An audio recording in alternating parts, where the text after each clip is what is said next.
PM के संसदीय क्षेत्र वाराणसी में बुनकर भारी भरकम बिजली बिलों से परेशान होकर हड़ताल पर चले गए। उनकी मांग है कि बिजली के बिल फ्लैट कर दिए जाएं। बुनकरों का कहना है कि अगर सरकार ने मांगे नहीं मानी तो ये लोग खुद ही बिजली कनेक्शन काट देंगे। दरअसल यूपी की तत्कालीन सरकार ने 2006 से बुनकरों को पावरलूम सेक्टर में फ्लैट रेट पर बिजली देना शुरू किया था। अब सरकार ने बुनकरों के लिए फ्लैट रेट की व्यवस्था खत्म कर दी है। कारोबार का है बुरा हाल, फ्लैट रेट व्यवस्था करो बहाल। बजरडीहा इलाके में ये बुनकर पावरलूम पर बिजली के नए स्मार्ट मीटर लगाने के विरोध में हड़ताल पर हैं। प्रदेश के बुनकर की एक ये मांग, फ्लैट रेट व्यवस्था करो बहाल। पावरलूम बंद है और लोग सड़कों पर सांकेतिक विरोध कर रहे हैं। तत्कालीन सरकार ने 2006 से एक व्यवस्था बनाई कि 72 रुपया फिक्स कर बुनकरों को एक तोहफा के रूप में दिया, जिससे बुनकरों की हालत में कुछ सुधार हुआ। जब से योगी सरकार आई है, फ्लैट रेट व्यवस्था खत्म कर मीटर रीडिंग के माध्यम से करना चाह रही है। 2 साल से हम लोग संघर्ष कर रहे हैं। हम लोगों ने पूरे प्रदेश लेवल पर अपने लूम के पहिए बंद कर दिए हैं। हम लोगों के कल कारखाने पूरे बंद हो गए हैं। मुर्री बंद का पूरा प्रदेश लेवल पर ऐलान है उत्तर प्रदेश बुनकर सभा की तरफ से। आज से शुरू हुआ यह विरोध अनिश्चितकालीन है। पहले 15 दिन तक पावरलूम ठप करने की योजना है और उसके बाद भी सरकार इनकी बात नहीं सुनती तो ये लोग अपने बिजली के कनेक्शन पूरी तरह से कटवा लेंगे। हम लोग तो अभी विरोध कर रहे हैं, 15 दिन तक इंतज़ार देखेंगे। अगर सरकार हमारी मांग को मान लेती है तो हम लोग अपना काम बहाल करेंगे, और नहीं मानती है तो विरोध स्वरूप हम बिजली विभाग में अपने मीटरों को हम लोग सिलेंडर करने के लिए एप्लीकेशन वगैरह देंगे। बनारस के हैंडलूम उद्योग पर जब सूरत के पावरलूम की मार पड़ी तब उससे मुकाबला करने के लिए बनारस में भी पावरलूम लगने लगे। 1994-95 में बनारस में तकरीबन 75,000 से ज़्यादा हथकरघे थे, जबकि पावरलूम सिर्फ 1750 थे।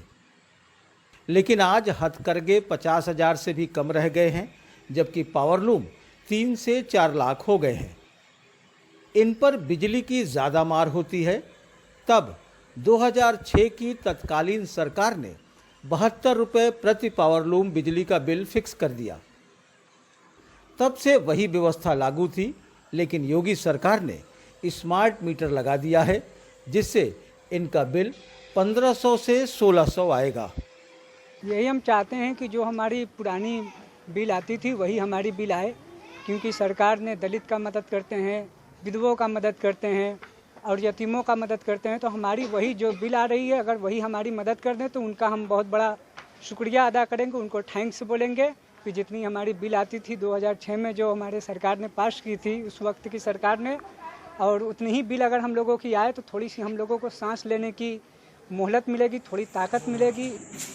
वैसे बिजली के फिक्स्ड चार्ज को लेकर बुनकरों पर भी आरोप लगते रहे हैं कि इसकी आड़ में वे घरों में एसी चलाते हैं और दूसरे कामों में इसका उपयोग चोरी से करते हैं।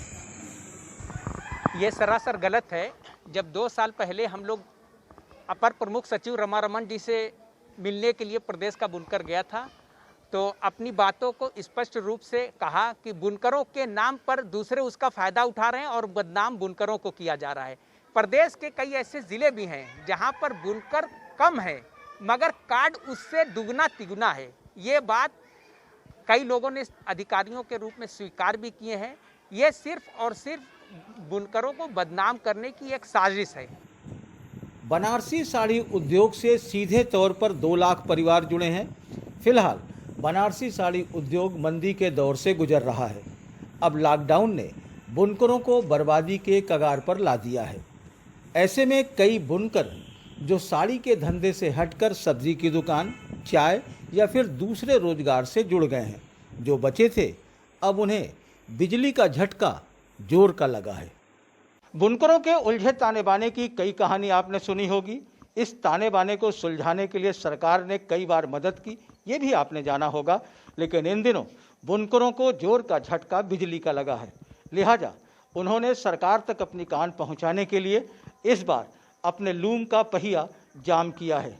ऐसे में देखने वाली बात ये होती है कि सरकार के कानों तक इनकी आवाज़ कब तक पहुंचती है। वाराणसी से पुरुषोत्तम के साथ अजय सिंह, एनडीटीवी इंडिया।